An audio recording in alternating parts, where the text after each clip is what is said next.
नमस्कार दोस्तों, स्वागत है आपका सिलेक्शन स्क्वाड यूट्यूब चैनल पर। यह हमारा जीके का प्रैक्टिस सेट 3 है। पीछे हमने 2 प्रैक्टिस सेट कंप्लीट कर चुके हैं। यदि आप उन्हें नहीं देखे हैं तो इस वीडियो के नीचे डिस्क्रिप्शन बॉक्स में लिंक दे दिया गया है। आप उन्हें इस वीडियो के बाद जाकर देख सकते हैं। तो चलिए शुरू करते हैं बिना किसी देरी के। यह रहा हमारा आज का पहला क्वेश्चन है हमारा, भारत के योजना आयोग के स्थान पर 2015 में कौन सी संस्था स्थापित की गई थी। दोस्तों, योजना आयोग देश का आर्थिक विकास की योजना बनाने के लिए और संसाधनों का सही वितरण करने के लिए इसकी स्थापना की गई थी। इसकी स्थापना सोवियत संघ से प्रेरित होकर की गई थी। इसकी स्थापना 15 मार्च 1950 ईस्वी को की गई थी। उस समय के प्रधानमंत्री पंडित जवाहरलाल नेहरू के नेतृत्व में। दोस्तों, इसे आगे चलकर 1 जनवरी 2015 में इसका नाम बदलकर नीति आयोग कर दिया जाता है।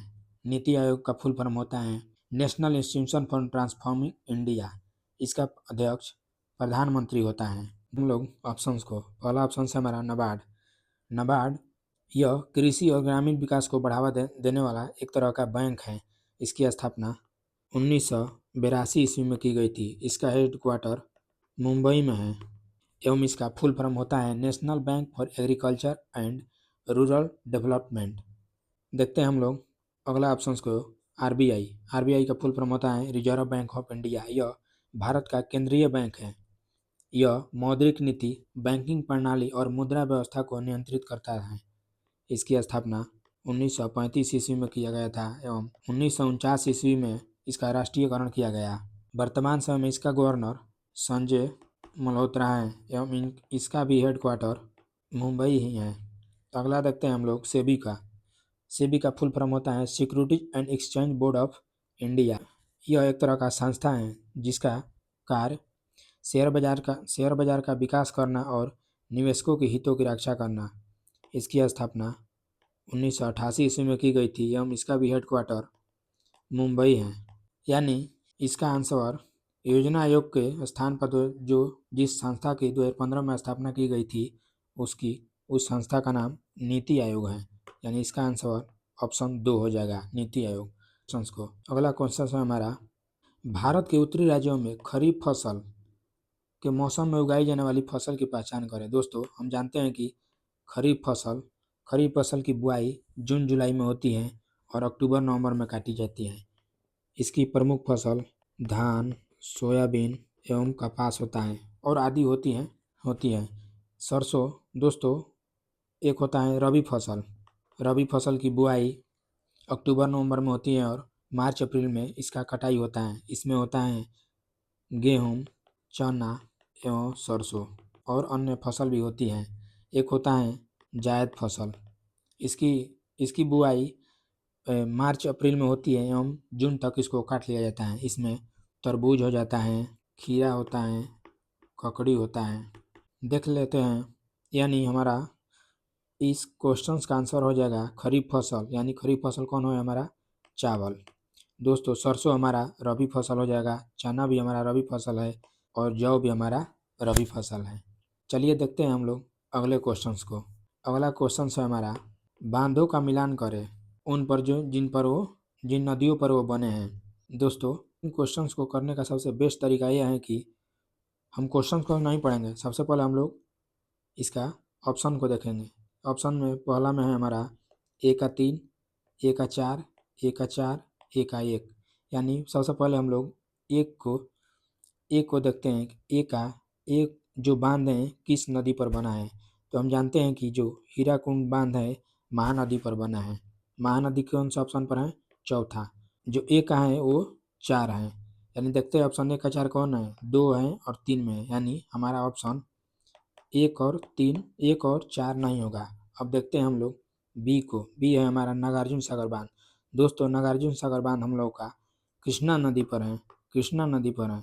यानी बी का 3 होगा, बी का 3 दोनों में है, बी का 3।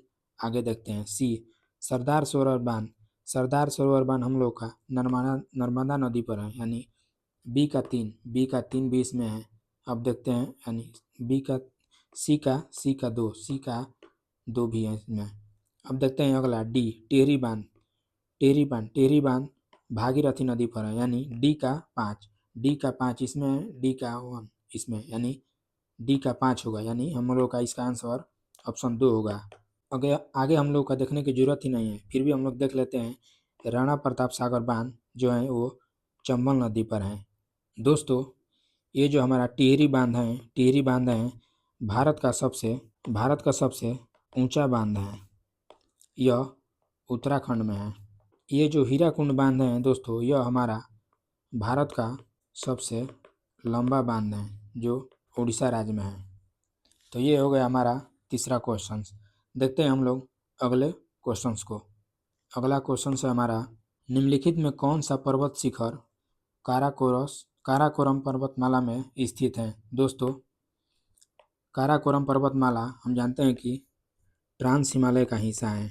ट्रांस हिमालय में ही काराकोरम पर्वतमाला है उसको देखते हैं। पहला ऑप्शन से हमारा त्रिशूल। दोस्तों त्रिशूल हमारा ग्रेट हिमालय की चोटी है। नंदा देवी भी ग्रेट हिमालय की चोटी है। कामेट भी ग्रेट हिमालय की चोटी है। ये तीनों चोटियाँ उत्तराखंड में स्थित है। ये जो हमारा तीसरा ऑप्शन है केटू, काराकोरम पर्वतमाला का चोटी है, यानी इसका आंसर केटू हो जाएगा। केटू को ही गॉडविन ऑस्टिन कहते हैं, यानी चौथा का आंसर हो जाएगा गॉडविन ऑस्टिन, केटू। चलिए देखते हैं हम लोग। ये जो केटू है हमारा, केटू जो है वो लद्दाख में स्थित है। कहाँ स्थित है? लद्दाख में। देखते हैं हम लोग अगले क्वेश्चंस को। अगला क्वेश्चन हमारा आंदोलन दिया गया है और उसके संस्थापकों से मिलान करना है। ऐसे क्वेश्चंस को करने का सबसे बेस्ट तरीका यह है कि हम लोग क्वेश्चंस नहीं पढ़ेंगे, सीधे ऑप्शन पर जाएंगे। ऑप्शन में दिया गया है, पहला है 1 का 3, 1 का 1, 1 का 2, 1 का 4, यानी जो ए हैं सब में अलग अलग है। तो पहले एक को देख लेते हैं हम लोग। एक को देख लेते हैं। फ्रेजी आंदोलन का संस्थापक हम लोग जानते हैं कि हाजी शरीयतुल्लाह हैं। यानी जब हमको ए का पता चल गया तो आगे देखने की ज़रूरत है ही नहीं, क्योंकि हम देख रहे हैं कि ए में सिर्फ केवल चौथा ऑप्शन में ही ए का 4 है, बाकी में तो है ही नहीं, यानी इसका आंसर चौथा ऑप्शन हो जाएगा। बाकी को देखने की ज़रूरत है ही नहीं, फिर भी हम लोग 3 ऑप्शन को देख लेते हैं। मोहम्मद लिटरेरी सोसाइटी, इसकी स्थापना अब्दुल लतीफ़ ने किया था। इंडियन पेट्रियाटिक एसोसिएशन की स्थापना सर सैयद अहमद खान ने किया था। वहाबी आंदोलन की सैयद अहमद रायबरेली के थे, उन्होंने किया था, यानी इस क्वेश्चन का आंसर चौथा हो जाएगा। चलिए देखते हैं हम लोग अगले क्वेश्चंस को।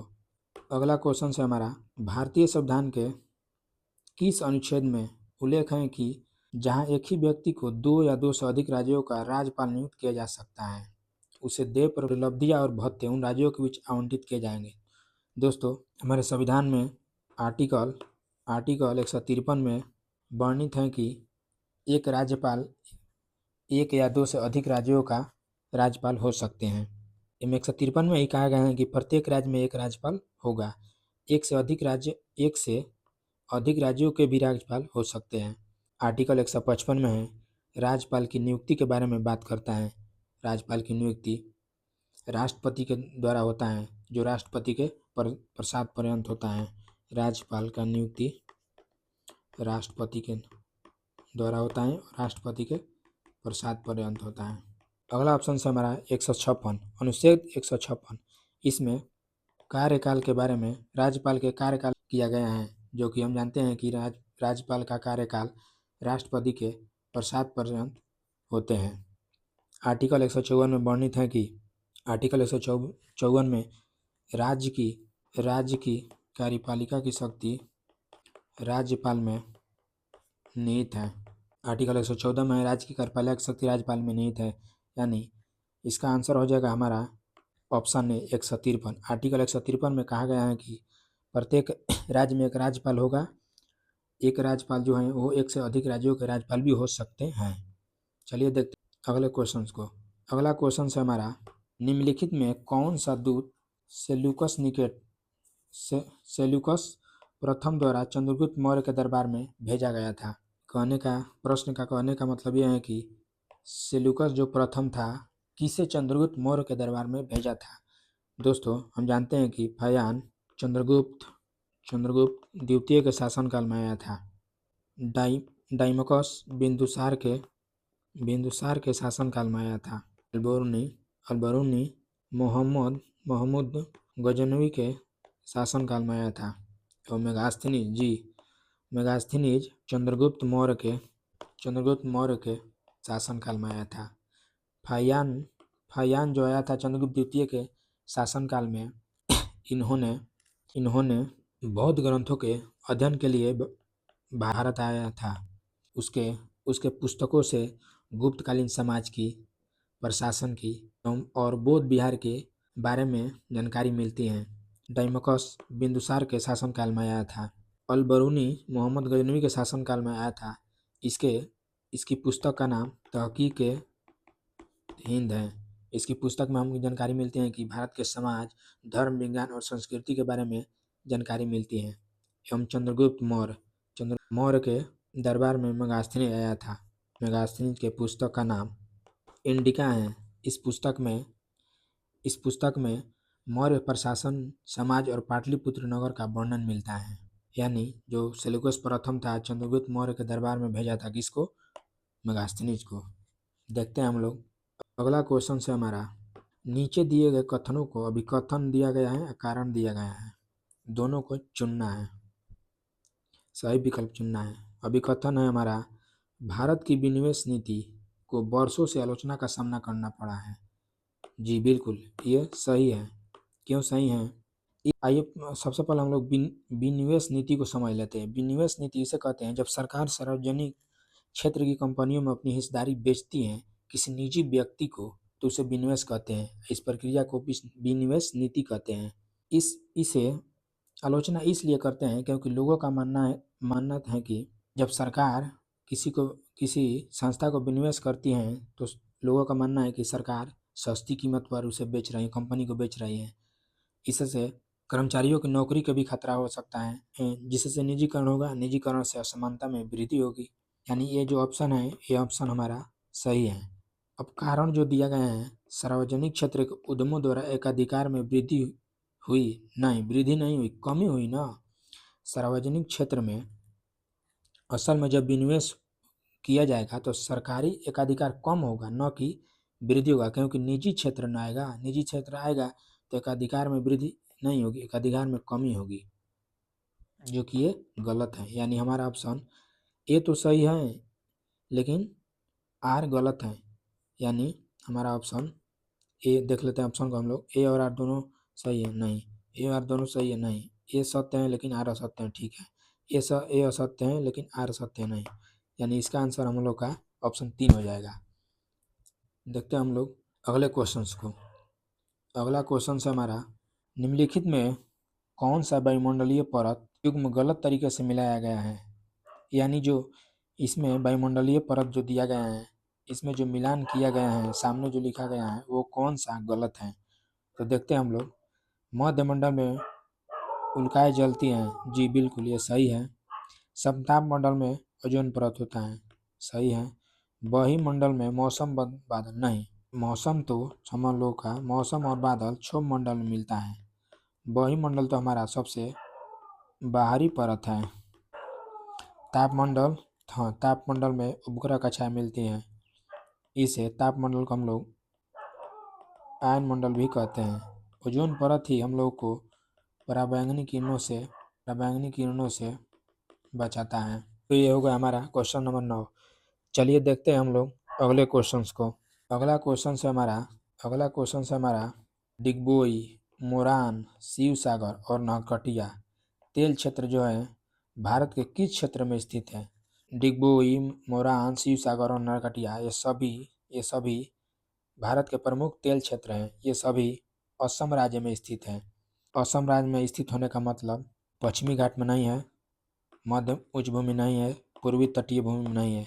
असम हम लोग जानते हैं कि उत्तर पूर्वी भारत में स्थित है।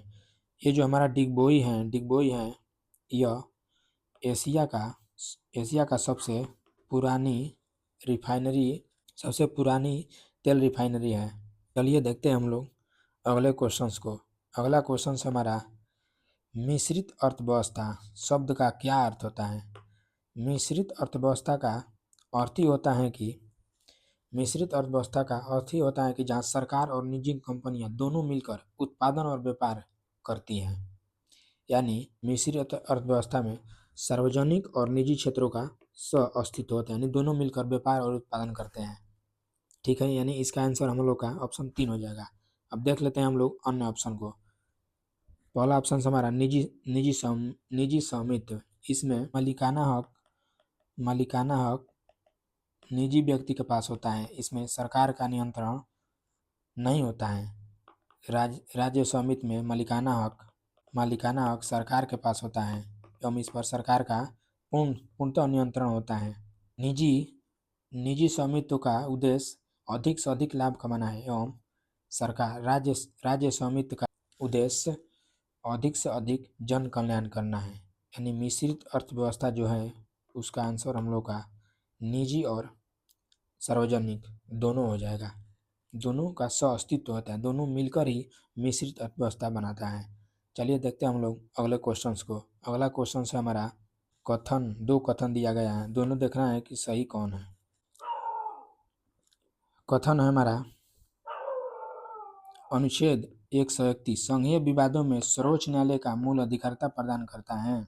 जी सही है। आर्टिकल 131 सुप्रीम कोर्ट का ये अधिकार देता है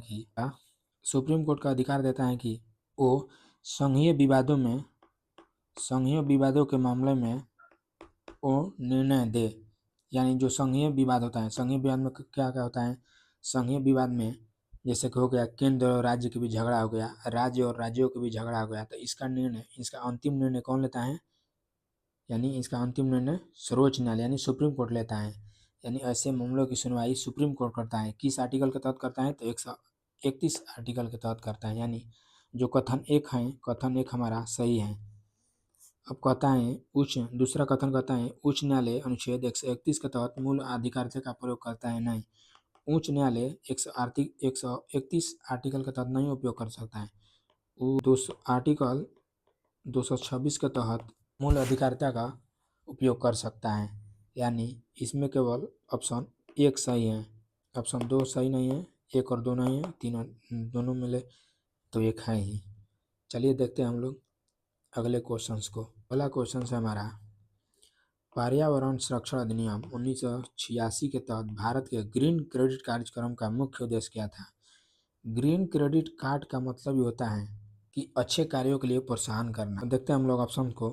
पहला ऑप्शन से हमारा कार्बन कर जारी करना। नहीं, कार्बन कर नहीं, कार्बन कर तो टैक्स की बात करता है, जबकि यह ग्रीन क्रेडिट कार्ड इनाम की बात करता है। यानी ऑप्शन 1 नहीं होगा।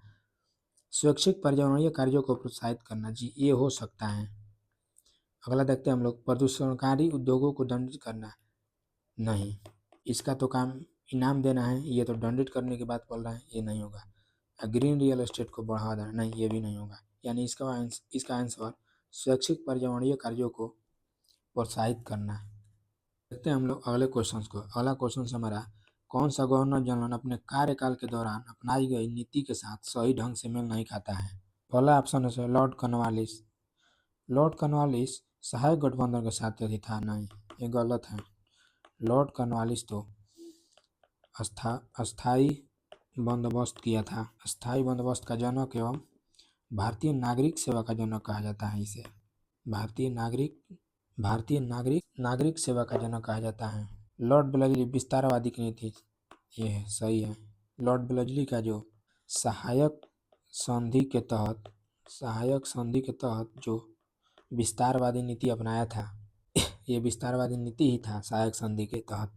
इसका उद्देश्य साम्राज्य विस्तार करना था। लॉर्ड हेस्टिंग्स व्यापकत सिद्धांत नहीं, व्यापकत का सिद्धांत डलहौजी ने दिया था।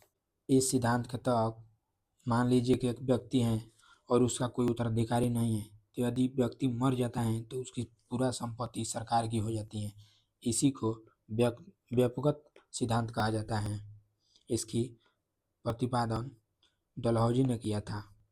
वारेन हेस्टिंग्स साम्राज्य विरोधी नहीं, ये भी नहीं, ये भी नहीं।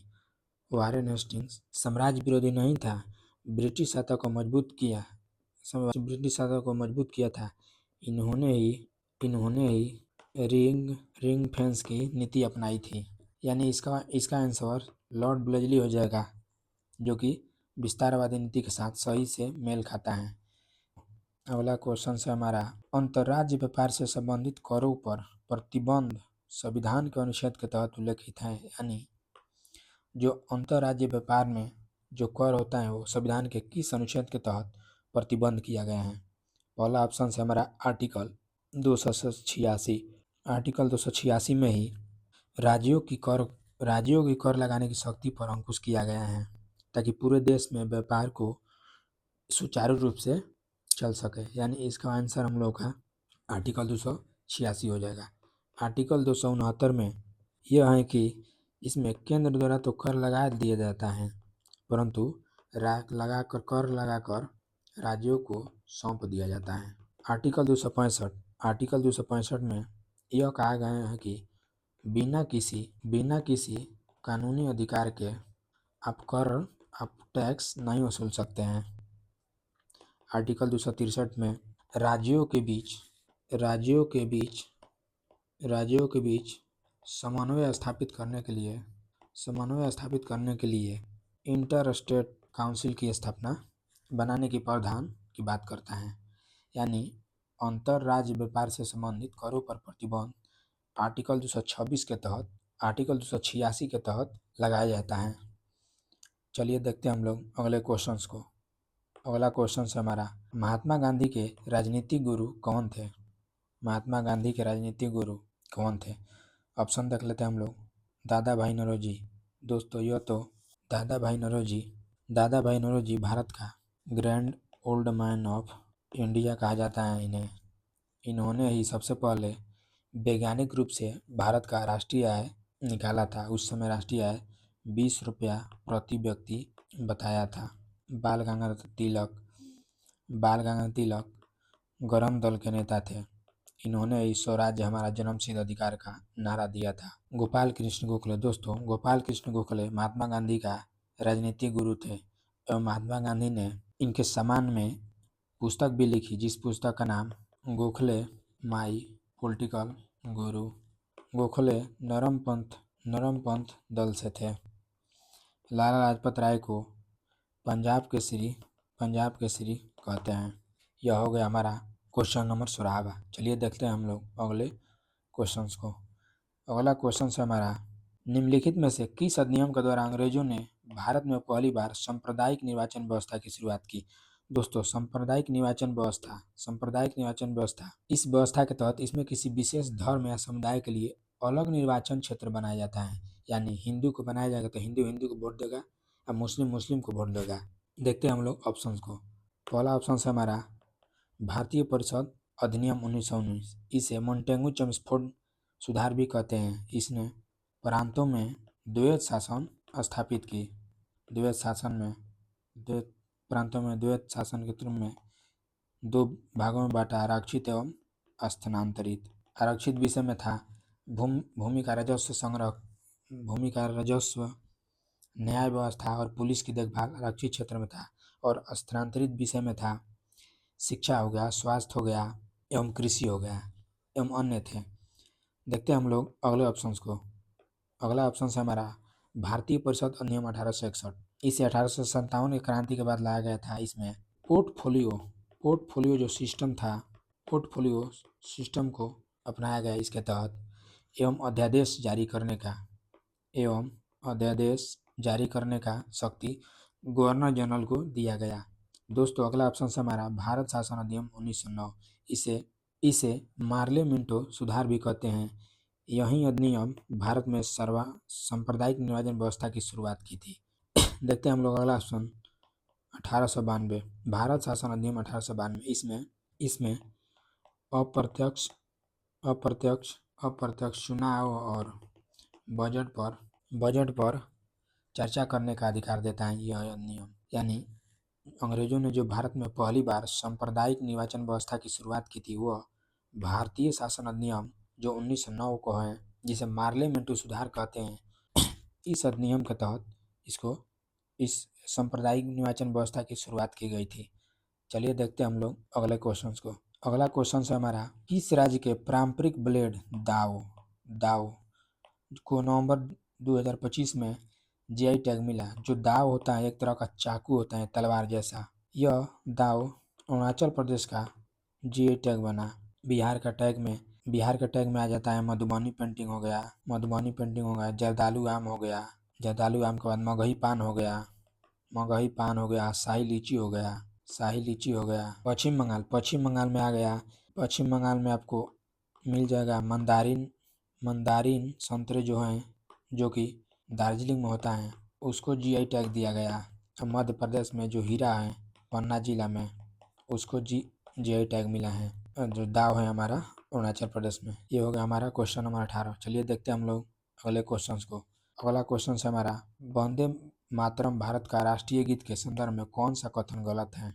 ऑप्शन है हमारा ABCD में देख लेते हैं हम लोग। रचना और लेखक रविन्द्रनाथ टैगोर नहीं, इसका रचना दोस्तों बंकिम चंद्र चट्टोपाध्याय ने किया था। भारतीय राष्ट्रीय कांग्रेस के 1896 का अधिवेशन में पहली बार गाया था जी, ये तो सही है। देखते हैं अगला ऑप्शन। उपन्यास में समावेश आनंद मठ जो 1882 ईस्वी में है, उसी से लिया गया है। राजनीतिक नारा के रूप में 1905 में जो स्वदेशी आंदोलन हुआ था बंगाल में, उसमें इसको यूज किया गया था जी, राजनीतिक रूप से इसको उपयोग किया गया था। यानी जो हमारा ऑप्शन पहला है वो गलत है। वंदे मातरम को 24 जनवरी 1950 को भारत का राष्ट्रीय गीत घोषित किया गया। चलिए देखते हैं हम लोग अगला क्वेश्चन है हमारा, भारत दुनिया का कौन सा सबसे बड़ा कोयला उपभोक्ता बन गया है। उपभोक्ता का मतलब है कि जो खुद से खरीद कर खुद इस्तेमाल कर, उसे उपभोक्ता कहते हैं। यानी जो हमारा भारत देश है, कितने नंबर का देश है जो कोयला का उपभोक्ता कर रहा है। पहले पर हम लोग का हो जाएगा, दूसरे पर भारत है, तीसरे पर यूएसए और चौथे पर हम लोग का जर्मनी। यानी भारत दूसरे नंबर पर है कोयला उपभोक्ता में। आज की क्लास को हम लोग यहीं पर ख़त्म करते हैं। मिलते हैं अगले वीडियो में, तब तक के लिए धन्यवाद।